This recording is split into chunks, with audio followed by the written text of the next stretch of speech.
태어나서 육체와 정신이 성장하는 것은 너무 당연합니다. 그래서 세계 모든 나라와 또는 문화권에서는 어느 나라든지 성년식을 다 해왔었습니다. 그만큼 성인이 된다는 것은 소중하고 그 예식도 중요했습니다.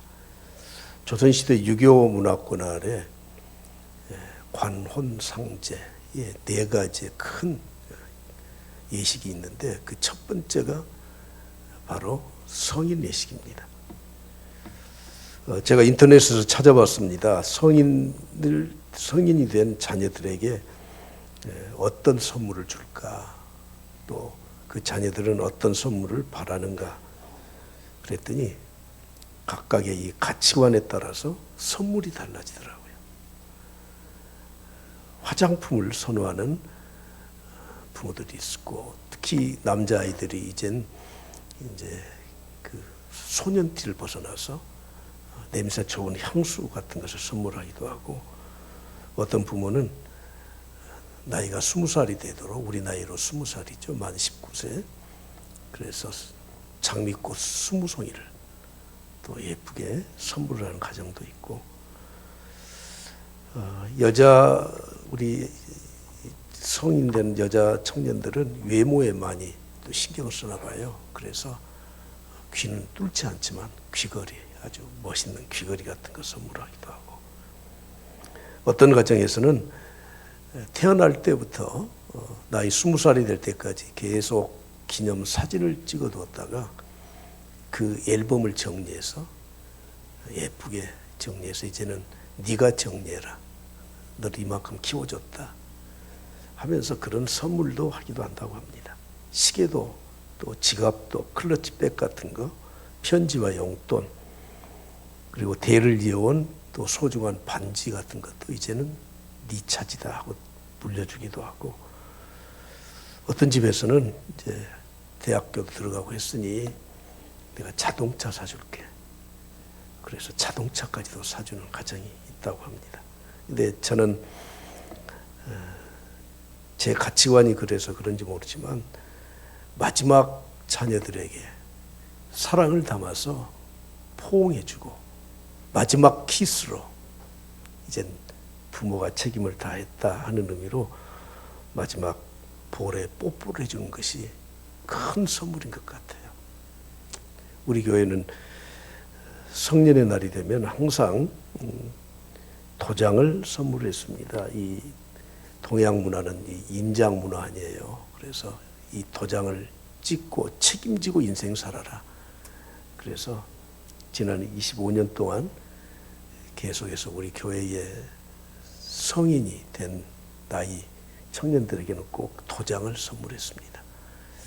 우리도 도장 받아갈 주인공이 안 나오고 청년 찬양 예배 때 아마 나올 것 같은데요. 오늘 저는 성년의 주일을 맞이해서 디도서에 있는 말씀 3번째, 영적 순결한 삶에 대해서 말씀을 드리고자 합니다. 디모데 후서 2장 22절에 이렇게 말씀합니다. 너는 청년의 정욕을 피하고, 청년의 정욕, 청년 때에는 왕성한 정욕, 욕심, 뭔가 이 마음속에 품고 있는 이 비전과 꿈, 이런 것들이 있는데 그것을 올바르게 사용할 줄 알아라 하는 의미로 사도 바울은 디모데에게 너는 청년의 정욕을 피하라 이렇게 권면을 하고 있습니다. 어쩌면 오늘 영적 순결한 삶은 여기에 맞는 말씀 같아서 제가 디도서를 그냥 그대로 말씀을 드리도록 하겠습니다. 자, 먼저 우리가 생각해야 될 것이 우리 기독교 신앙의 핵심이 되는 진리, 그 가치는 어디에 있을까요? 핵심이 되는 가치, 그것은 생명에 있습니다. 기독교 신앙의 핵심은 생명입니다. 세상에서 우리 인류에게 생명을 주는 어떤 종교도 어떤 존재도 없습니다. 위대한 인물이라고 해서 사람에게 생명을 주지 못합니다. 어느 종교도 어떤 위대한 스승도 제자들에게 생명을 주었다는 말을 들어본 적이 없습니다. 우리 인간이 만들어내놓은 기술과 과학도 인간에게 생명을 주진 못합니다. 오직 기독교만이, 하나님의 말씀만이, 복음만이 우리에게 참된 생명을 주는 줄 믿습니다. 그렇다면 우리 그리스도인들, 오늘 예배드리는 모든 성도들, 여러분들이 예수 그리스도의 구원의 십자가의 은혜로 새로운 생명을 우리가 가졌는데 그 생명을 지금 잘 간직하고 살아가고 있느냐 하는 것입니다. 우리는 세상에 잠깐 동안 위로와 평안을 받을 수 있습니다. 그러나 그것을 진리라고는 말하지 않습니다. 우리를 잠깐 기분 좋게 만드는 것들이 있죠. 그것들에 대해서 세상에서 뭐라고 말합니까? 그걸 쾌락 또는 향락이라고 말을 하는 거예요. 하나님이 우리에게 주신 생명은 영원한 것입니다. 잠깐 동안 위로와 평안을 주는 것이 아닙니다. 독생자 예수 그리스도를 통해서 참 진리, 생명을 주는 종교가 기독교라고 하면 우리가 평생 동안 그 생명을 간직하고 살아가면서 영적 순결함을 유지하면서 살아야 되지 않겠습니까? 주님은 말씀하셨습니다. 내가 곧 길이요 진리요 생명이니. 주님 자신이 길이요 진리요 생명이라고 말씀하고 있습니다. 오늘 그런 의미에서 우리가 얻었던 이 생명, 이것을 순수하고 성결하게 어떻게 간직하고 살아갈 것인가 하는 것을 말씀을 좀 드리고자 합니다. 우리가 적어도 하나님으로부터 이런 영적 생명을 받고 간직하고 살고 있다면 우리의 참된 인생의 변화를 체험해야 되는 거예요. 우리의 생각에서부터 변화를 가져가야 되는 겁니다. 신앙은 변화시키는 힘입니다. 죽었던 우리를 살리신 그 능력이 이 예수 그리스도의 십자가의 은혜 아래 복음 안에 생명이 존재하고 있지 않습니까? 우리는 그 생명력을 가지고 우리의 부정한 것들을 거룩한 것으로 변화시켜야 됩니다. 우리에게 있는 낙심된 우리의 마음들을 소망의 마음으로 바꿔야 합니다.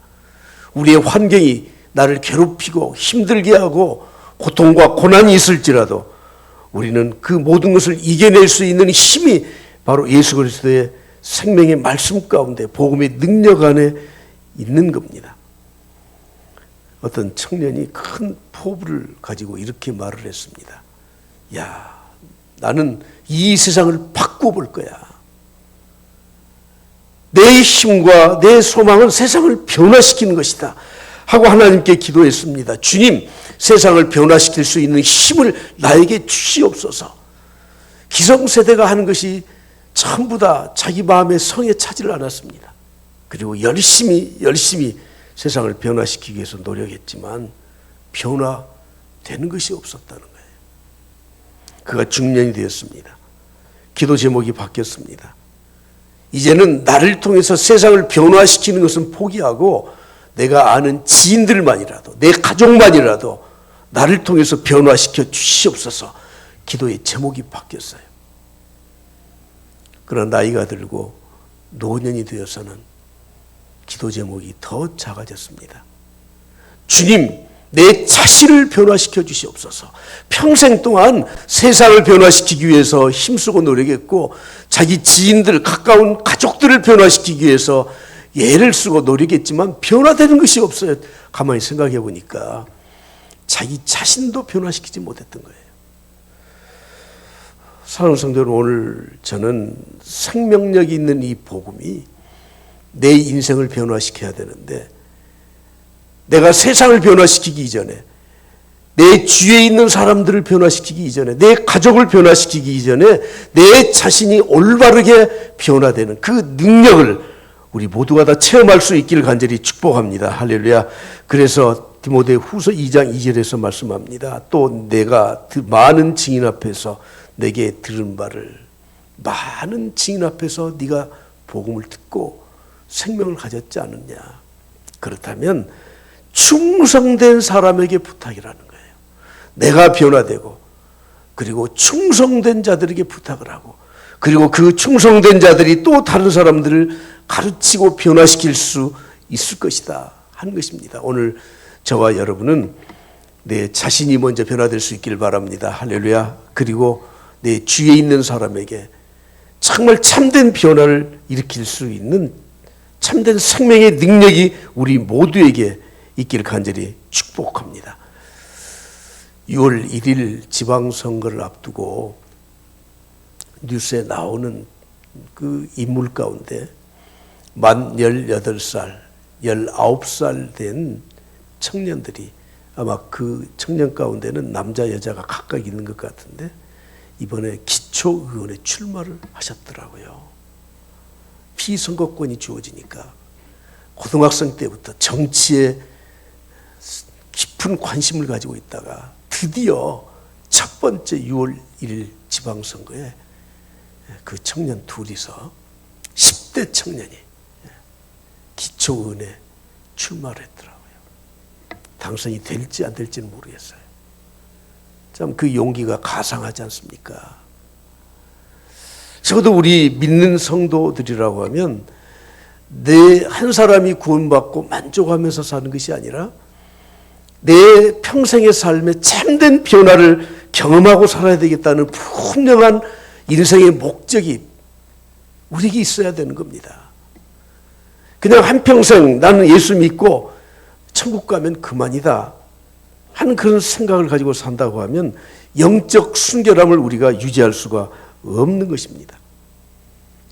영적 순결함을 우리가 간직하며 살기 위해서 오늘 본문에서는 크게 두 가지를 말씀합니다. 첫째는 바른 교훈에 대한 확신을 가져야 돼요.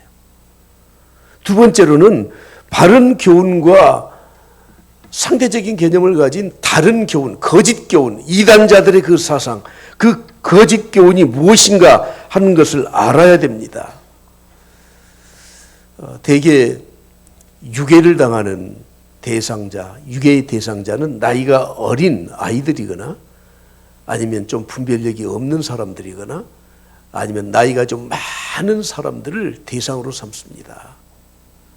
왜냐하면 그 사람들은 옳고 그른 것에 대해서 분별이 좀 부족할 뿐만 아니라 쉽게 그 사람들을 꼬셔낼 수 있기 때문에, 속일 수 있기 때문에 그런 겁니다. 우리의 신앙생활도 마찬가지입니다. 우리가 영적 순결함을 유지하기 위해서는 바른 교훈이 무엇인지를 정확히 알아야 돼요. 그리고 거짓자들의 그 특성과 그 교훈의 가르침의 함정을 우리가 알아야 돼요. 그래야 영적 분별력을 가지고 우리가 영적 순결함을 지켜나갈 수 있는 겁니다. 자, 오늘 그러면 먼저 바른 교훈이 무엇인가? 디도서 1장 9절 본문 말씀을 한번 다 같이 보시죠. 미쁜 말씀의 가르침을 그대로 지켜야 하리니 이는 능히 바른 교훈으로 권면하고 그슬러 말하는 자들을 책망하게 하려 함이라고 말씀합니다. 바른 교훈.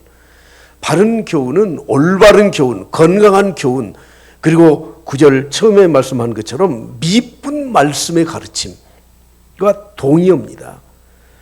디모데후서 1장 3절에 디모데에게 이렇게 권면하죠. 내가 마게도냐라고 할 때 너를 권하여 에베소에 머물라 한 것은 어떤 사람들을 명하여 다른 교훈을 가르치지 말며, 다른 교훈이 있기 때문에 그 다른 교훈을 가르치지 말라. 그 바른 교훈은 다른 교훈과 비교되는 상대적인 개념이라고 성경은 말씀을 하고 있습니다. 그러면 바른 교훈이 무엇인가? 디모데후서 1장 10절에 이렇게 말씀하죠.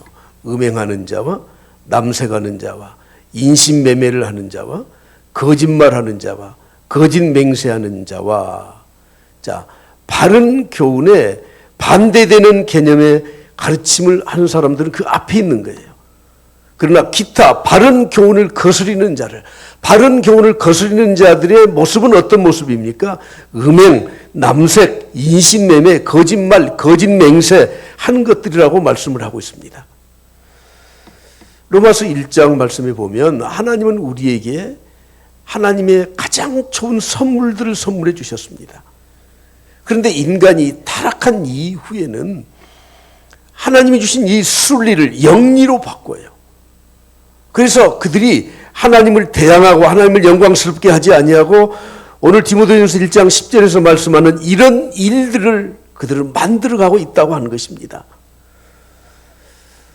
아마 이번 국회에 이게 통과될 것인지 참 우려스럽지만 아마 다수당이 아마 의견을 내놓고 정책을 끌고 가고 있기 때문에 통과될 것만 같아요.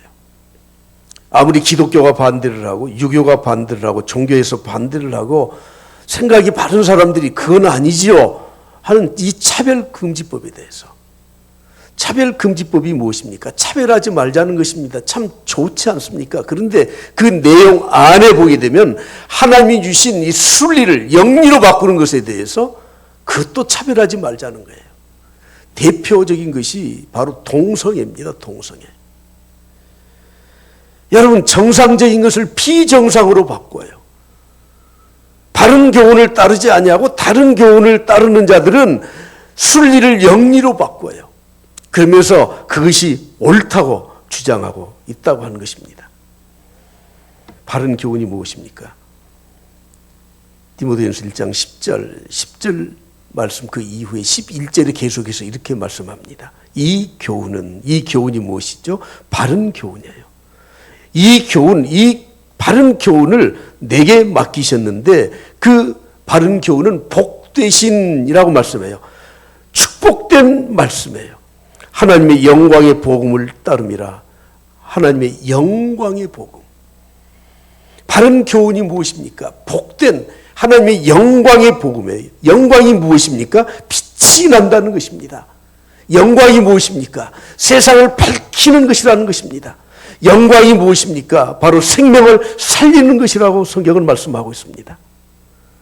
바른 교훈은 영광의 복음이에요. 빛이 나는 것입니다.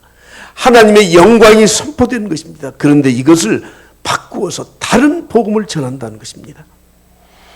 여러분, 바른 교훈은 몇 가지 특징이 있습니다. 첫째는 하나님께로부터 온 것입니다.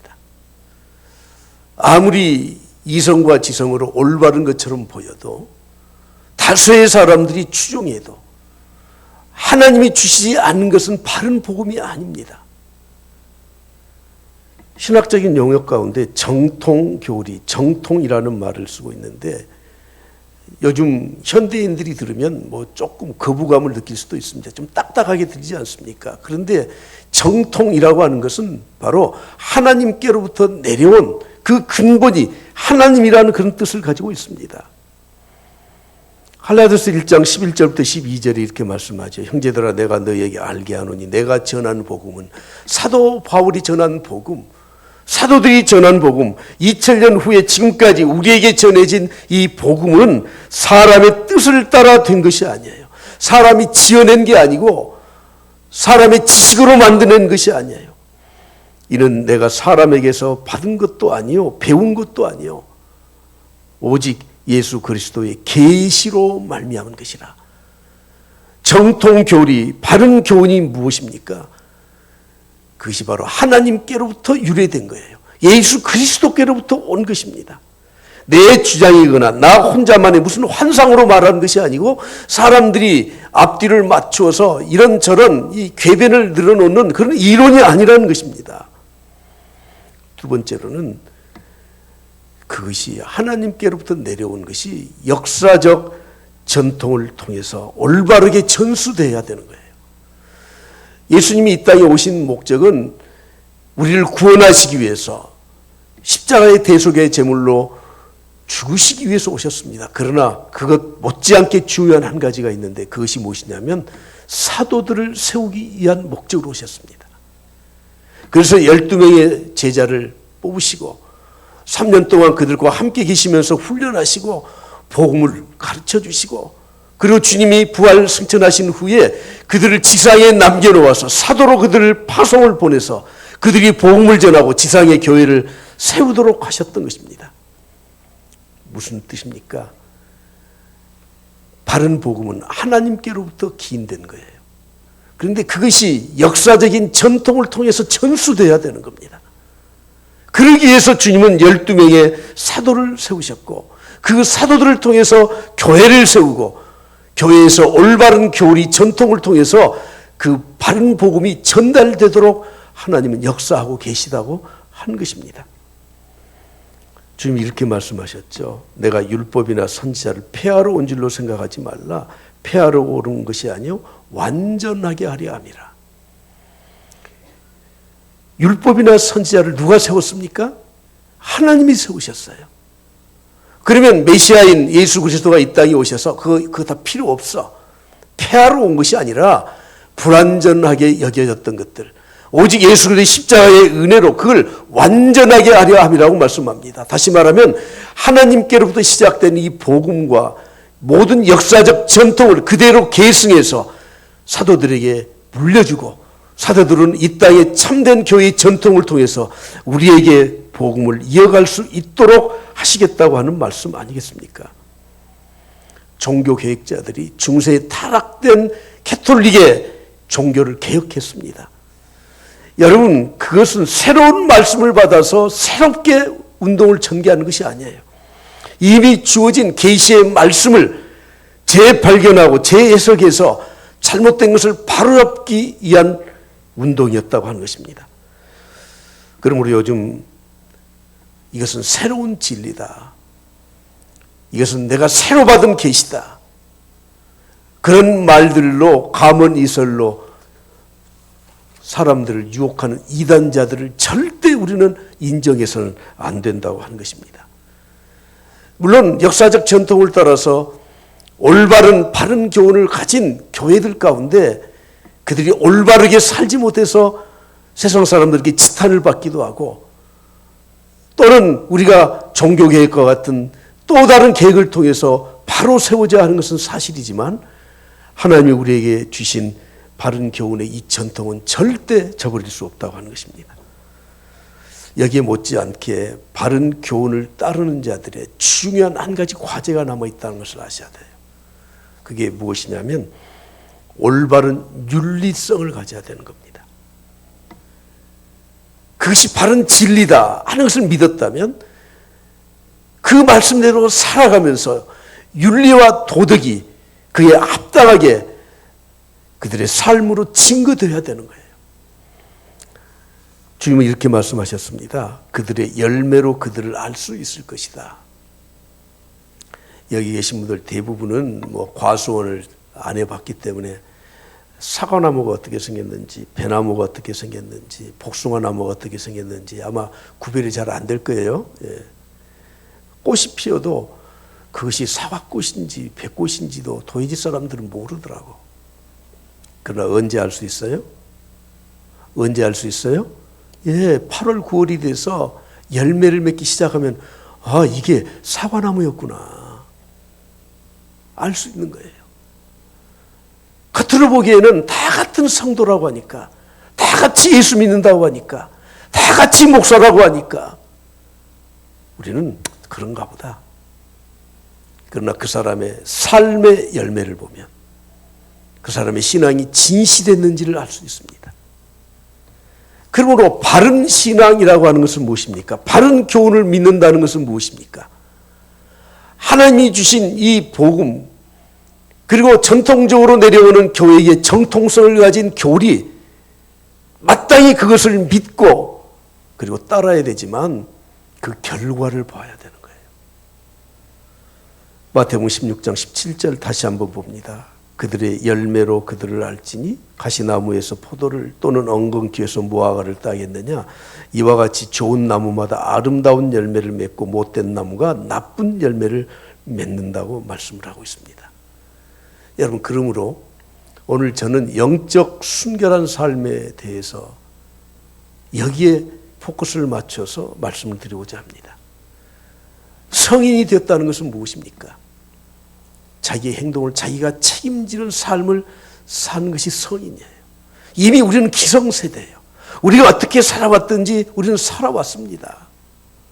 인생은 지우개가 없다 하는 말처럼 우리 지난날의 과거를 우리는 지워버릴 수는 없습니다.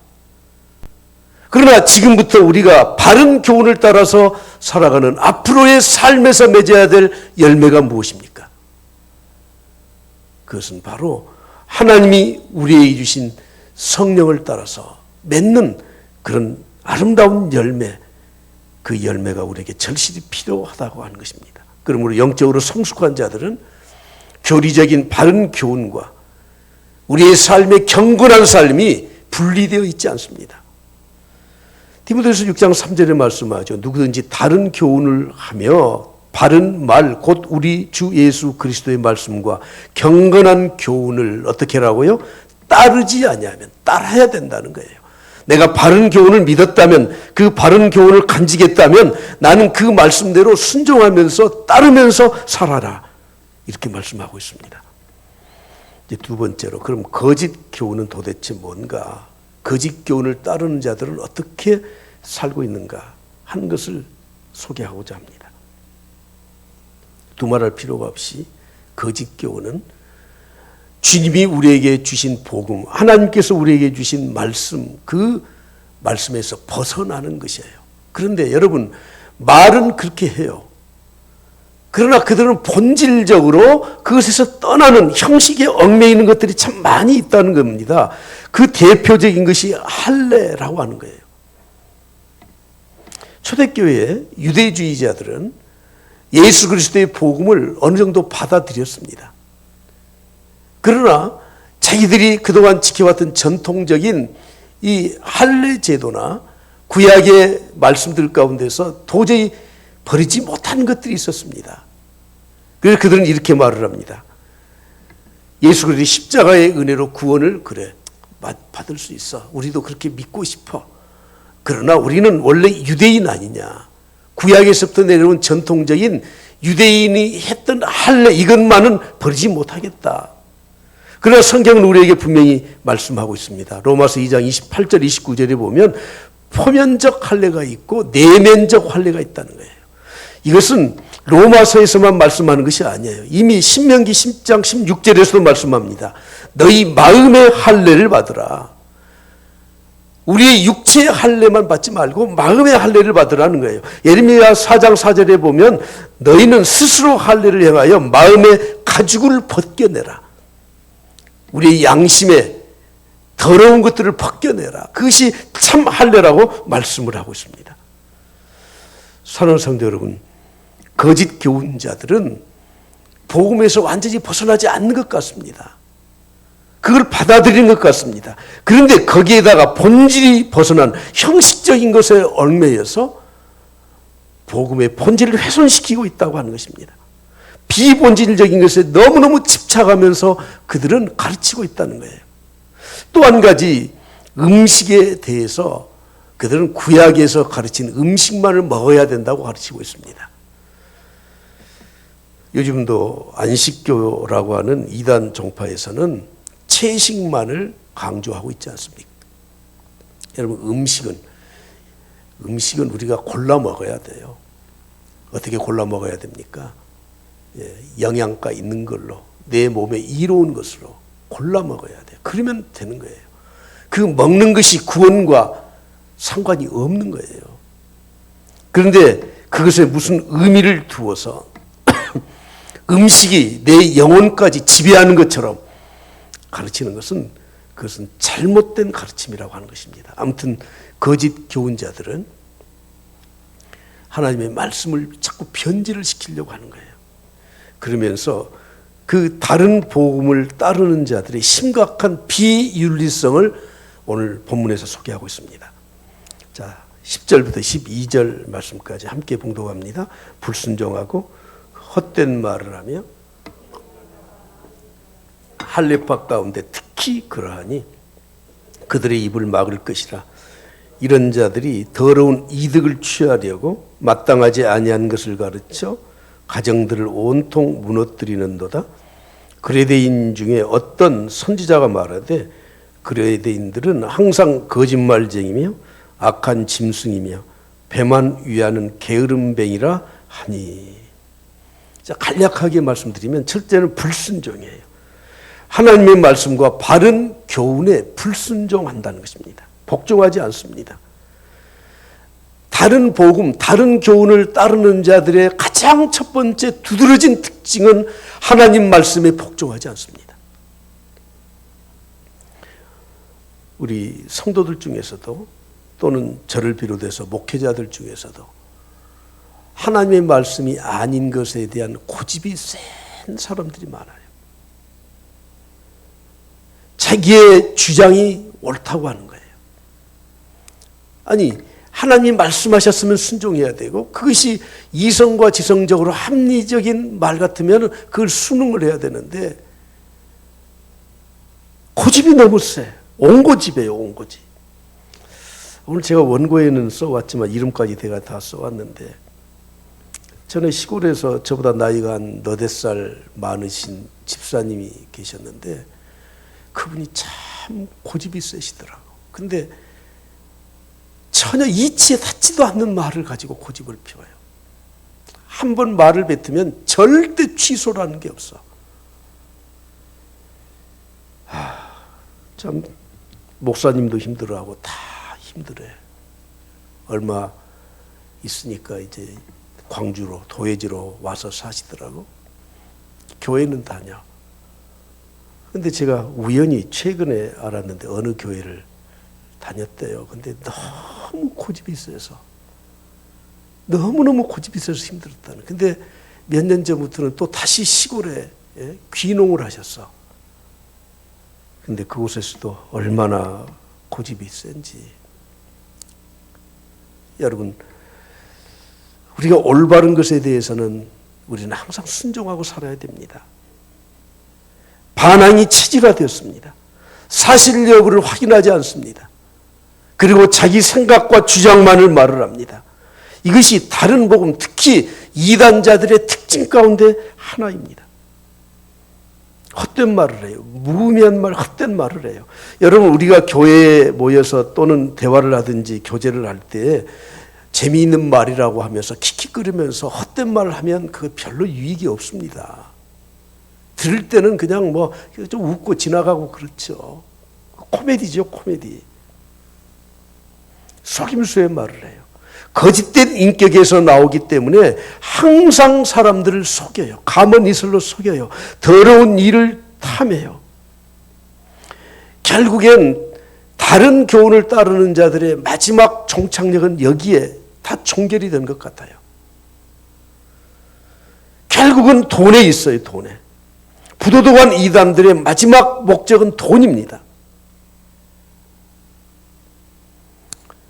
언젠가 통일교에서 대통령으로 뽑아주면 우리 나라빚 다 갚겠다. 뭐 그런 말을 하더라고. 여러분, 종교가 그렇게 많은 돈을 가질 수 있습니까? 그거 가져야 되는 겁니까?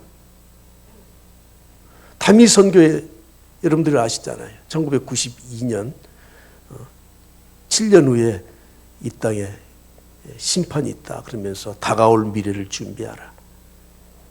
이장님이 바로 우리 교단 목사였습니다.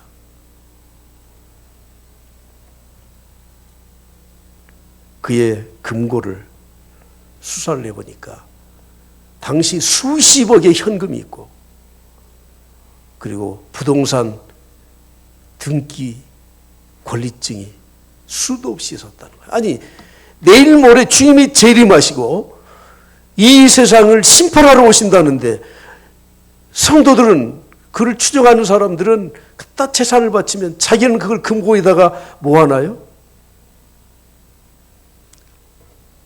얼토당치 않는 말입니다. 가정을 파괴합니다. 이단자들의 폐해 가운데 가장 큰 것은 가정이 파괴된다는 것입니다. 악한 짐승과 같고 자신의 배만 위하는 게으름뱅이라고 말씀을 하고 있습니다. 특히 오늘 본 말씀에 보면은 어떤 선지자의 말에 의하면이라고 우회적으로 사도 바울이 인용을 해서 하는 이 말은 BC 600년에 있었던 에피메니데스라고 하는 그레데 출신의 시인, 지식인의 말을 인용한 거예요. 그 사람이 그렇게 말했습니다. 그레데 사람들은 거짓말쟁이다. 그런데 이 그레데, 지금은 그리스 반도 아래에 있는 크레타 섬이죠. 이 크레타, 그레데, 이 말은 헬라어로 크레티조라는 말이에요. 크레티조라는 말은 거짓말을 하다는 거예요. 섬 이름도 거짓말을 하는 섬이에요. 그 사람들의 문화는 거짓말이에요. 대개 죄를 짓고 귀양을 갔던 많은 사람들의 귀양지가 바로 이 그레데 섬이었다는 거죠. 그래서 그곳에서 사람들끼리 서로 그들의 문화를 만들고 그들의 이 삶이 거짓투성이었다고 생각할 수밖에 없는 것입니다. 자, 오늘 마지막 결론입니다. 사도 바울이 이 말씀을 꼭 하고 싶었던 말씀이에요. 목회자 디모데에게, 성도들에게 너희들이 신앙에 대한 정결함을 가지고 영적 순결한 삶을 살아라. 그러기 위해서는 바른 교훈을 확신해라. 거짓 교훈이 무엇인지를 분별해서 바른 교훈대로 살아가라 하면서 마지막 하고 싶었던 두 마디 말입니다. 이것이 결론입니다. 오늘 11절 13절을 다 같이 보시죠. 다 같이 크게 봉독합니다. 그들의 입을 막을 것이라. 할렐루야. 그들의 입을 막아라. 13절 내가 그들을 엄히 꾸짖어라. 목회자 디도 네가 그런 사람들을 엄히 꾸짖어라. 두 가지 말씀을 하고 있습니다. 거짓 교훈을 가르치는 자들의 입을 막으라는 거예요. 예. 그런 말을 하는 자들의 입을 틀어 막으라는 것입니다. 매 주마다 이단자들의 단체에서 편지가 계속 옵니다. 근데 그 내용의 한 부분에 보면 이메일로도 오거든요. 존경하는 목사님, 우리의 교리를 한번 들어보고 판단하십시오. 제목이 그래요. 신천지의 교리를 한번 들어보고 판단하십시오. 듣지도 않고 반대하십니까? 여러분, 그 말이 굉장히 합리적으로 들리지 않습니까? 그래 맞아. 한번 들어보기나 하고. 내 들을 가치도 없고 들어서도 안 되는 말이라는 것을 아셔야 됩니다. 이미 제가 이름을 밝혔기 때문에 다미선교회 이장님이라고 하는 사람이 총신신학대학원 출신이에요. 그래서 총신신대원 강당에서 토론을 하기로 했습니다. 그래, 이장님 너 와라. 그리고 신학자들 불러놓고 토론을 하기로 했어요. 학생들이 가득 모였습니다. 언론에서 그게 초점을 맞추고 이제 됐다. 이제 교리적으로 틀린 것이 분명히 밝혀질 거다. 그랬더니 이장님이 손을 들고 말을 합니다. 제가 먼저 1시간 동안 말씀을 드릴 테니까 기회를 주십시오. 아, 그러면 그렇게 해봐라. 1시간 동안 자기 말을 다 했어요. 그 다음에 어떻게 해야 돼요? 예, 토론을 해야 되잖아. 근데 가버려요. 자기 말하고 가버려요. 황당하지 않습니까? 이단자들은 항상 그렇습니다. 우리의 상식으로 이해되는 사람들이 아니에요. 그러므로 혹시 여러분들이 여러분 주위에서 얘 있으니까 와봐 가봐, 여러분 들을 필요도 없고 갈 필요도 없고요. 그런 사람들에게 기회도 주어서는 안 되는 거예요. 우리는 인정이 있고 합리적이기 때문에 그래 한번 들어보기나 할까? 이미 우리는 끌려 들어가는 것입니다. 그래서 바울 사도는 말씀합니다. 그들의 입을 틀어막으라. 바른 교훈이 아닌 허탄한 세상의 잘못된 교리와 신학을 성경을 말할 때는 아예 그들의 이름을 틀어막아야 되는 거예요. 두 번째는 엄히 꾸짖으라는 거예요. 엄히 꾸짖으라고 하는 이 말의 뜻은 칼로 베어내라 그런 뜻이에요. 용납, 용서가 있을 수 없다는 것입니다.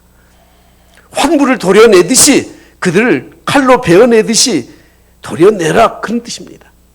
그만큼 우리 성도들의 교리적인 신앙적인 순결은 중요한 것이고 우리의 생명을 바쳐서 지켜야 될 것이기 때문에 엄격하게 말씀을 하고 있는 것입니다. 오늘 저는 디모데후서 2장 21절의 말씀으로 설교 말씀을 마치려고 합니다.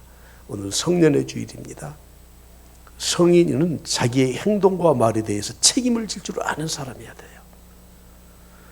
디모데후서 2장 21절을 보십시오. 그러므로 누구든지 이런 것에서 자기를 깨끗하게 하면 귀 쓰는 그릇이 되어 거룩하고 주인의 쓰심에 합당하며 모든 선한 일에 준비함이 되리라. 할렐루야. 우리가 참된 믿음을 가졌다면 우리 인생의 가장 중요한 가치를 바로 거룩함에 둬야 됩니다. 좀 부정해도 돈 많이 버는 거, 내가 거짓말을 해도 세상에서 좀 잘 되는 거, 그리스도인의 바른 교훈을 따라 사는 사람들의 양심이 아닙니다. 하나님은 어떤 사람을 사용하십니까? 깨끗한 그릇을 사용하신다는 것입니다. 선한 일에 준비해서 하나님이 쓰시는 우리 청년들, 우리 그리스도인들이 되기를 간절히 축복합니다.